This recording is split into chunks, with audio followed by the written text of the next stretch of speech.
Après avoir fait ses armes au judo et au karaté, Sofiane Aissaoui a fini par troquer son kimono pour des gants de boxe. Depuis 4 ans, c'est dans un nouvel art martial que le jeune Ardennais s'épanouit, le MMA. C'est le plaisir absolu.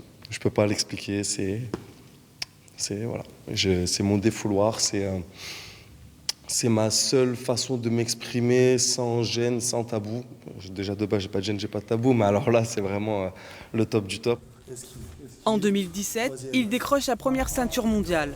Pour cet ancien membre de l'équipe de France, le MMA est le sport de combat par excellence qui allie technique, stratégie et puissance. On va partir par exemple sur un enchaînement de base. J'ai une bêtise, gauche-droite avec un coup de pied dans les jambes. Tout de suite, on va venir casser la distance pour faire une amenée au sol.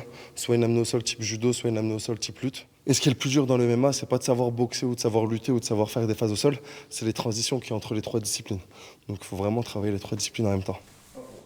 Et pour améliorer ses performances, Sofiane Aissaoui s'est entouré d'ingénieurs sportifs. Donc on est parti pour une petite séance, 10 minutes, 15 minutes d'échauffement, ok ? Sur vélo, tranquille, avec une résistance faible.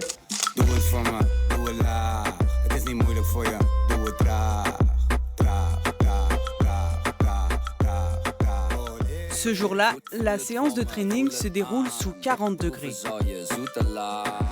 C'est bon là ? Tu suis bien ?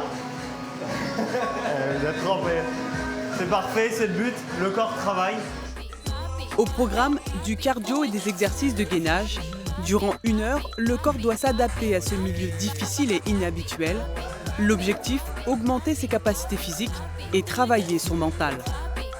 Résister à ce genre de température qui n'est pas du tout naturelle chez nous fait que mentalement c'est dur. Le fait de repousser ses limites va me permettre d'augmenter. Forcément, si physiquement et mentalement je suis mieux, quand je vais monter à Paris pour m'entraîner avec les professionnels, techniquement ça va se ressentir aussi. Donc automatiquement sur mes combats, ça va être un bien général.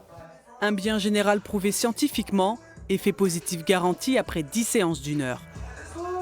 Le programme de Sofiane, ça va être d'abord du testing pour connaître toutes ses capacités physiques, les qualités, les défauts, sur quoi on va orienter l'entraînement, ses zones d'entraînement également. Et puis après, on va planifier des séances en altitude et en thermotraining room pour améliorer ses capacités physiques et être au top lors de ses compétitions. Je sais que ça va marcher. Je le sais, si à l'étranger ils ont ce genre de salle et qu'ils arrivent à performer, pourquoi nous en France on ne pourrait pas performer avec ce genre d'outils ? À 27 ans, combattre pour l'une des plus grandes organisations européennes de MMA, c'est son rêve. Car en France, seule la pratique amateur est autorisée. Pour les compétitions, les combattants pros doivent se rendre à l'étranger. Par exemple, la boxe anglaise, il faut savoir que 90% des coups sont donnés au visage et on a des répercussions par la suite, des maladies de Parkinson, Alzheimer, chose qu'on n'a pas en MMA. En MMA, les coups sont diffusés sur l'ensemble du corps. Il y a des phases de pause, il y a des phases de corps à corps, des phases de stationnement. Et du coup, ce qui fait qu'il n'y a pas tout le temps des percussions. Donc au final, c'est beaucoup moins traumatisant sur le plan neurologique que les autres sports comme la boxe anglaise ou même que le rugby. Le MMA fait de plus en plus d'adeptes dans la région. L'athlète de haut niveau a ouvert son club il y a 2 ans et entraîne déjà plus de 45 personnes. Sa manière à lui de transmettre sa passion.